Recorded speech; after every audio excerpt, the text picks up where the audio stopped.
SG Consultancy Services. Study MBBS in Russia, Philippines, Uzbekistan. ఇది ఇల్లా సత్రమా? అబ్బా నువ్వు ఉండవయ్యా, నేను చెప్తున్నాను కదా. వంటింట్లో ఏమేం చేయాలో ఎంత చేయాలో తెలియక అందరూ ఖాళీగా కూర్చున్నారు. 2 రోజుల నుంచి చిన్న పళ్ళకు రావట్లేదంటగా. వెంటనే డ్రైవర్ పంపించి చిన్న పిలిపించండి. 2 రోజులుగా నువ్వు ఎక్కడికి వెళ్ళావు? సముద్రం ఎలా ఉంటుందో చూద్దామని వైజాగ్ వెళ్ళానండి. వెళ్ళా సముద్రంలో గోవిందయ్య అయ్యా ఈ లెక్క చూసి పంపించా. నీకు లెక్క చూసి కదా డబ్బులు ఇవ్వాలి. మరి ముందే అయ్యా అయ్యా అంటూ ముష్టోళ్ళగా చేయి చెప్తావిట్రా. నువ్వు ఎప్పుడు వచ్చావు, నీకు ఎంత ఇవ్వాలి చెప్పు. గుమ్మస్తా మీరా నేనండి. మీకు లెక్కలు తెలియకపోతే వెళ్ళి చిన్నయ్య గారిని అడగండి. ఏంట్రా డబ్బా ఇస్తున్నావా? నన్ను ఉద్యోగం అనేది వెళ్ళిపోమన్నారు కదా. అంటే ఏడుస్తావిట్రా. ఎక్కడికి వెళ్ళాలో ఎలా బతకాలో తెలియక ఏడుస్తుంటా.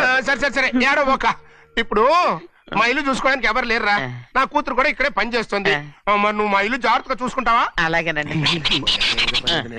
ఈ ఉద్యోగం పర్మనెంట్ కదండి? అది నీ నరకం మీద ఆధారపడి ఉంటుంది. అంతే కదా, తప్పకండి. ఎలా అదేంట్రా నరాలు తగినట్టు నడుస్తున్నావు? బాలేదా?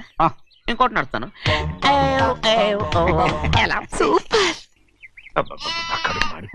ఏంటి నాన్న బాగా ఆకలేస్తుందా? అవునమ్మా, ఇడ్లీ దమ్మని ఆ బస్సు గాని పంపించి 2 గంటలైంది. అప్పటికి ఆలస్యం అవుతామని నా బండి కూడా ఇచ్చి పంపించా. వచ్చేసా.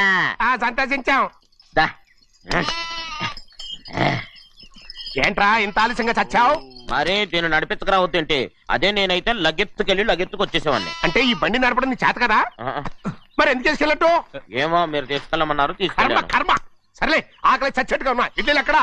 అదిగో మూటలో వచ్చేస్తున్నాయి. నోట్లో ఇడ్లీలు రావటం ఏంట్రా? ఒరే ఈయన నంబర్లే గానీ మూట దింపి ఇప్పి చూపించండి. అట్టగానండి. ఇన్ని ఇడ్లీలు తెచ్చావిడ్రా? మరి 494 రూపాయలకు ఆ మాత్రం ఇడ్లీలు రావేంటి? 494 రూపాయలకి ఇడ్లీలా? మరి అదే చెప్పడమేమో చెప్పేస్తారు, ఆ తర్వాత మర్చిపోతారు. మనీ నాగమణి ఏంటండి? ఏంటంట? అప్పుడు మీ నాన్న నాతో ఏం చెప్పాడు? ఉండండి ఆలోచించుకుని చెప్తాను. ఏంటమ్మా ఫ్లాష్ బ్యాక్ వెళ్తున్నావా?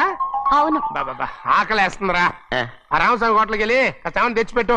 నాకు కూడా ఆకలిస్తుందండి. నువ్వేదైనా తిని నాకు మాత్రం ఒట్టి ఇడ్లీ పడరా. ఇదిగో ఈ నోటు ఎంతో తెలుసా? నేనేమన్నా తెలివి తక్కువ అనుకున్నారా? 500 నోటు. అబ్బో నువ్వే దీన్ని అచ్చుకుతున్నట్టుగా మాట్లాడుతున్నావే. చాలా ఆకలేస్తున్నాయి. బండేసుకెళ్ళి తొందర తీసుకురాపో.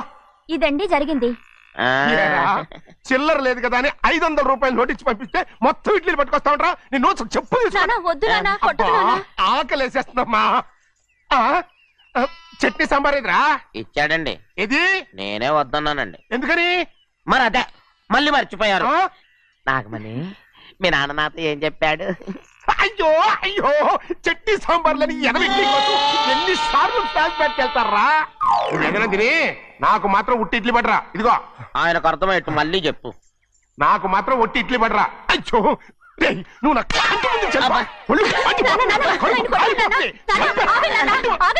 ఆయనతో పాటు నేను బయటకు వెళ్ళిపోతాను.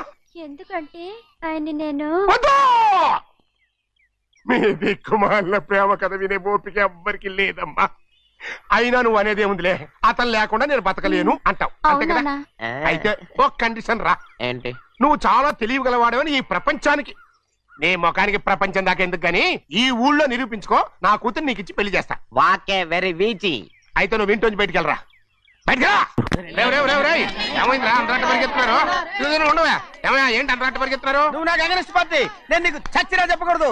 అయినా వయసులో పెద్దవాడు అడుగుతున్నావు కాబట్టి చెప్తున్నాను. మన బసవాడు లేడు, పండుతున్నాడంట. అగా బసవాడు ఏంటి? కొండ ఎత్తడం ఏంటి? ఎగతాళిగా ఉందా? నేను ఎగతాళి చేయడం కాదండి, ఊరంతా పరిగెడుతున్నారు. పైగా 10 రూపాయలు టికెట్ అంట. బసవాడు కొండ తీసుకెళ్ళి చూపిస్తాను. నా కూతురు ప్రశాంతంగా ఉండండి. ఆంజనేయ స్వామికి పండగ కాలే బాగా ఒళ్ళు పట్టంటారా.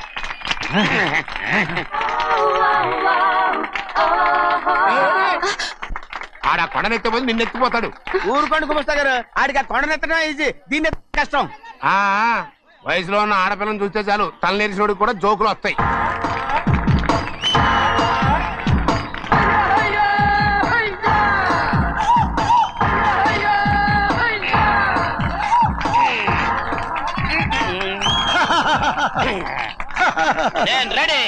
ఏంట్రా రెడీ?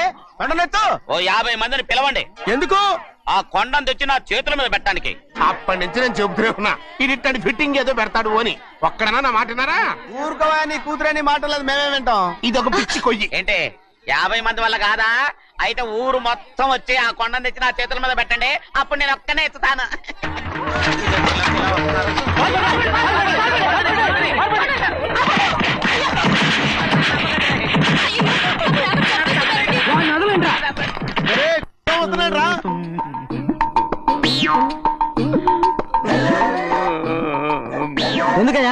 ఎందుకయ్యా అమాయకుని పట్టుకుని అందరూ చిత్త కొడుతున్నారు? అమాయకుడా? వీడా? అవును. స్వామి స్వామి, మా వారిని రక్షించినందుకు చాలా థ్యాంక్స్ అండి. ఇలారా ఏ స్కూల్లో చదువుతున్నారా? Co education. అదే కరెక్ట్. Correct correct correct. ఇటు ఇటు ఇప్పుడు మాట్లాడు. నీ కూతుర్ని ఇతనికి ఇచ్చి చెయ్యాలి అంటే ఇతను తెలివైన వాడని నిరూపించుకోమన్నారుగా. అవును. ఇప్పుడు నేను చెప్తున్నాను, ఇక్కడున్న మీ అందరికంటే ఇతనే తెలివైన. ఆంజనేయుడు తప్ప ఆ కొండను ఎవరైనా ఎత్తగలరా? చేయలేని దాన్ని చేయగలనని చెప్పి మీ అందరిని నమ్మించి ఇక్కడ తీసుకొచ్చాడే, ఇతను తెలివైనడు కదంటారా? ఇది తీవ్రంగా ఆలోచించవలసిన విషయం. కరెక్ట్. ఒక తెలివైన వాడే ఎదుటి వాళ్ళని తెలివి తక్కువ వాళ్ళని చేయగలడు. He is very bright. ఇప్పుడైనా ఒప్పుకుంటారా? ఒప్పుకున్నట్టే గుండె మీద చేసుకున్నాడు కనుక. స్వామీజీ స్వామీజీ, మీ ఆశీర్వాదం ఉంటే వచ్చే వారం నేను నీళ్ల మీద నడుస్తాను, ఆపై వచ్చే వారం భూమి మీద ఈదుతాను. అలాగా? ఏది నీళ్ళల్లో నడు చూద్దాం. ఇక్కడ నీళ్లు లేవే. నువ్వు నీళ్లలో నడుస్తావో నేల మీద ఎత్తావో నాకు అనవసరం. నా కూతురుతో నువ్వు సరిగ్గా నడుచుకుంటావా లేదా? స్వామీజీ చెప్తే నడుచుకుంటాను. స్వామిలాగా మాత్రం నడవకు. ఈ జన్మలో చస్తే నీకు పెళ్ళి అవుతుంది. చేతులు కలపచ్చుగా. భజన వాయించండి. వెళ్ళొస్తాను. స్వామీజీ స్వామీజీ స్వామీజీ, ఏంట్రా? అది నా పెళ్ళం చెయ్యి. ఓ సారీ, నా చేతి కర్ర అనుకున్నాను. స్వామీజీ అంటే వీడు కర్రను వదిలేసి కన్నీని ఎత్తుకెళ్తున్నాడు. రండి. అయ్యయ్యో, నా కాళ్ళు చేతులు ఆటలు లేసే. మీరెందుకు వచ్చారయ్య గారు? కబురు పెడితే నేనే వచ్చేదాన్నిగా. కూర్చోండి అయ్యా, కూర్చోండి. చెన్నయ్య టౌన్ కి వెళ్ళాడు, ఏదో కొట్లో పని చేస్తున్నాడు. దాన్ని ఎవడు మర్చగలడు?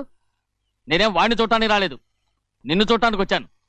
అవును, వారం వారం డబ్బుల కోసం వచ్చేదానివి 2 వారాలుగా ఎందుకు రాలేదు?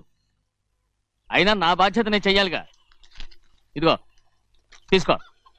డబ్బొద్దండి. నీ మనవడిని నేను ఇంట్లోంచి తరిమేశాను వద్దంటున్నావా? ఇది నీ మనవడి కోసం కాదు, నీ కొడుకు కోసం నేను చెయ్యాల్సిన బాధ్యత. ఆనాడు ఊరంతా నా బిడ్డ తప్పు చేశాడన్నా, మీ మనసుకి మాత్రం తప్పు చేశాడనిపించలేదు. ఈ రోజు నా మనవడు కూడా ఏ తప్పు చేయలేదు.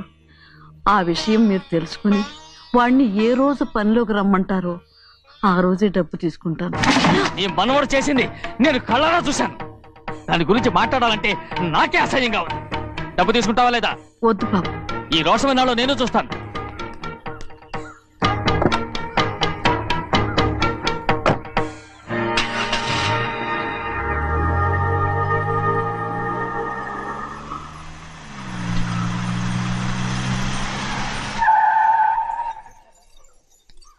ఏంట్రా అందరూ ఇంట్లో పనులు మానేసి బయట కబుర్లు చెప్పుకుంటున్నారు?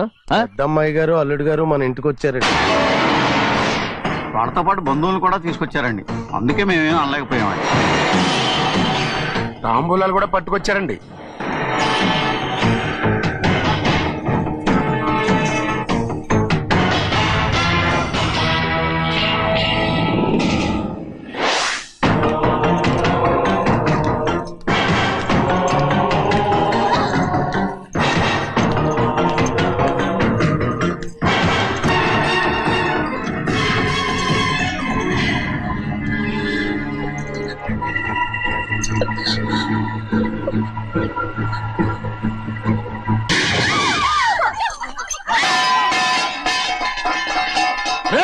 అయ్యా, 15 ఏళ్ళైంది బంధాలు తెగిపోయి. ఎంత ధైర్యం ఉంటే మళ్ళీ ఈ ఇంట్లో అడుగు పెడతారు? ఎవరు రాయి గాడిదల్ని లోపల రానిచ్చింది? ముందు వీళ్ళందరినీ మెడబెట్టి బయటికి గెట్టేయండి. నేనే వాళ్ళని రమ్మన్నాను. ఎందుకు రమ్మన్నావు? నా పెళ్లి గురించి మాట్లాడడానికి. నీ పెళ్లి గురించి మాట్లాడటానికి వాళ్ళెవరు? నా తోడ పుట్టింది, మీ కన్న కూతురు. దాని మెడలో తాళి పండే రోజునే ఆ వర్షం మారిపోయింది. తాళి కట్టించుకుని వేరే ఇంటికి వెళ్ళినంత మాత్రాన మీ కూతురు కాకుండా పోతుందా? ఈ విత్తనవాదం వద్దు. రమ్మని చెప్పి నువ్వే వాళ్ళని పంపని చెప్పు. అంత కాని పని మేమేం చేశాం బావా? ఇంకోసారి బావాలో అంటే మర్యాద తక్కదు.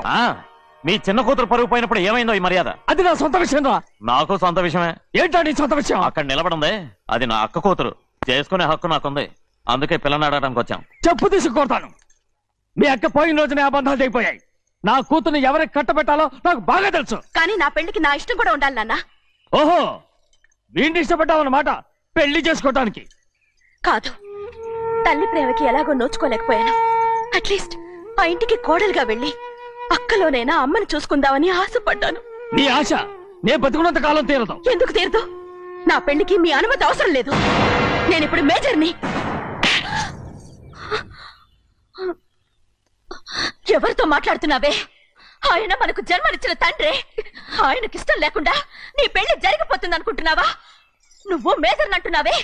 ఇంతవరకు నిన్ను చదివించి పెద్దదాన్ని చేసింది ఎవరు? విదేశాల్లో చదివినంత మాత్రాన నోటికొచ్చినట్టు మాట్లాడతావా?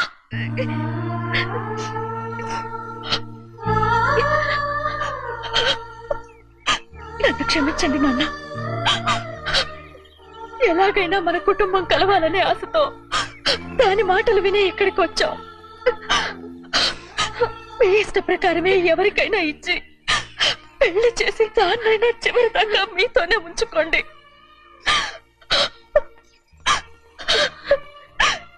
వెళ్ళొస్తానన్నా. ఎందుకు వదినా వెళ్ళొస్తామని చెప్తున్నావు? ఈ జన్మలో ఇక్కడికి రాలేమని తెలిపోయింది కదా, వెళ్తామని చెప్పు.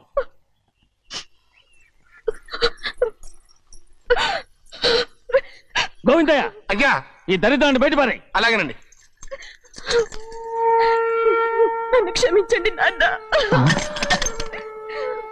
ఊరుకోమ్మా, ఏదో తెలియక చేసావు, పర్వాలేదు.